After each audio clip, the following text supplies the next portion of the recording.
Okay, so today I'm going to show you how to increase your SAT math score so fast that it feels like cheating.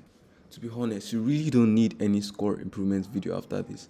So guys, stick around because the last tip is really going to take you to the 800 category. So first tip, a quick run through the module. So your aim is to get as much points as possible. So answer all the easy questions and the medium questions. You can also attempt the hard questions if they aren't too difficult for you. If you are aiming for a really high score, I would actually suggest you should start from the last question, which is number 22. Why? Because hard questions are typically placed at the end of the module, and if you start from the beginning, you could probably have like 3 minutes left to solve two hard questions, and a lot of times it's usually impossible to solve those hard questions in 3 minutes. That's why I suggest starting with the hard questions so you can have enough time to answer them. Now, this is where the trick comes. You don't want to spend too much time on a difficult question. So I would suggest looking at the question for like 1 to 2 minutes, trying to figure out what you can. Then if you can't answer it, then skip it. Then in the next run through of the module, you have a higher chance of answering the question when you attempt it twice than when you attempt the question once. Remember, don't spend too much time on the hard ones. If you feel you're not getting anywhere, first gain as much points as you can from the easier ones and then come back again and brainstorm on the hard questions. The trick is, if you've already attempted the question in the first run through, in the second run through, you're actually going to have a higher chance of solving the question correctly because you are looking at the question from a way different and broader perspective. Tip 3, plug in numbers. So when the question says something like a is greater than 0, x is less than 0, that's telling you something. It's telling you that a is any number greater than 0. So literally just plug in any number for a that's greater than 0. But one hack I'll give you is plug in like smaller numbers. So if they say something is greater than 0, you can literally just plug in 1. That satisfies it. That is probably what's going to actually work with the question. Once you're given a question that says a is greater than 0, just literally plug in 1 because 1 is probably going to be the one to satisfy the case given in the question. So this question says x is greater than or equal to 0. So basically any number from 0 upwards. So which of the following displays as a constant or coefficient? Constant is basically the number that doesn't have x. Then coefficient is the number that has x. But this time, coefficient is the one that has x as its exponent. So the question says, which of the following equations displays as a constant or coefficient the minimum value of the function? So the constant over here in g of x is 18 multiplied by 1.16. I know you might be asking, why is 1.16 involved? Because 1.16 isn't carrying any x, so it's basically just the multiplication of 18 and 1.16, and the coefficient is 1.14 because it's the one like carrying x plus 2, x as its exponent.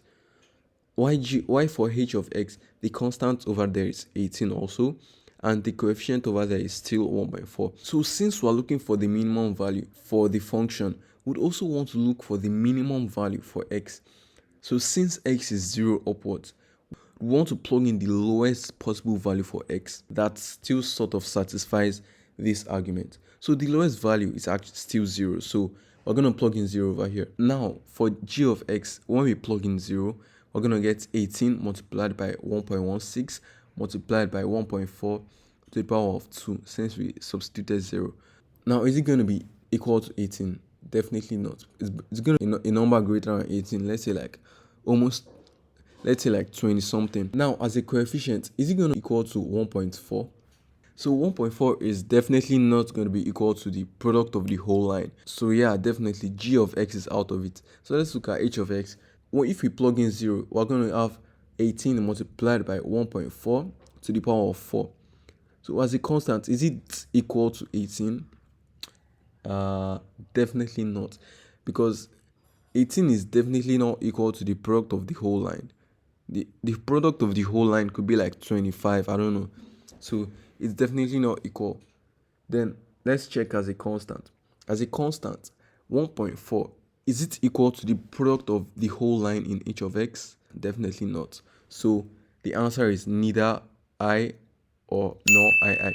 This is an example of the question that when you attempt it at first, you might probably not get the answer straight away. So that's why I always recommend sticking to the first tip I gave you. Hey guys, if you haven't subscribed to my channel, I don't know what you're waiting for. Like, just hit that like and subscribe button right now.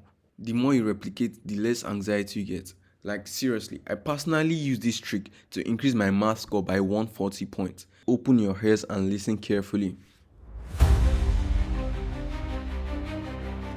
Try as much as possible to replicate the testing environment. Now, I don't just mean practice test. I mean literally anything related to studying, anything SAT. As long as you're answering questions, time yourself. And I usually make this kind of brutal to myself. So I could give myself like 30 questions and give myself 30 minutes to solve the 30 questions. Yeah, I know the timing is really crazy. Obviously, I didn't finish it, but it drags the best out of you and it makes you apply those test-taking strategies to the best. Literally, you yourself can develop more time-saving tricks that no one has even thought of before. That way, when you're actually taking the real test, it might just be a breeze for you. In school exams and national exams, this trick has been a really huge time saver for me. Tip 4. Look for patterns and shortcuts in questions. So a lot of questions on the SAT are literally just 30 minus 17 questions. Like this question, you might want to solve for x, but the question's asking for 2 into x minus 8. You just need to bring 16 over to this side. Then you found the answer. Like literally.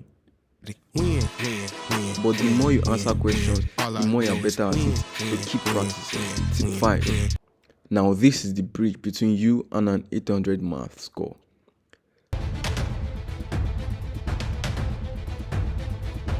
Now I introduced the outliers. I like the Judas to your 800 math score. They're like the Kryptonite to your Superman, the Joker to Batman.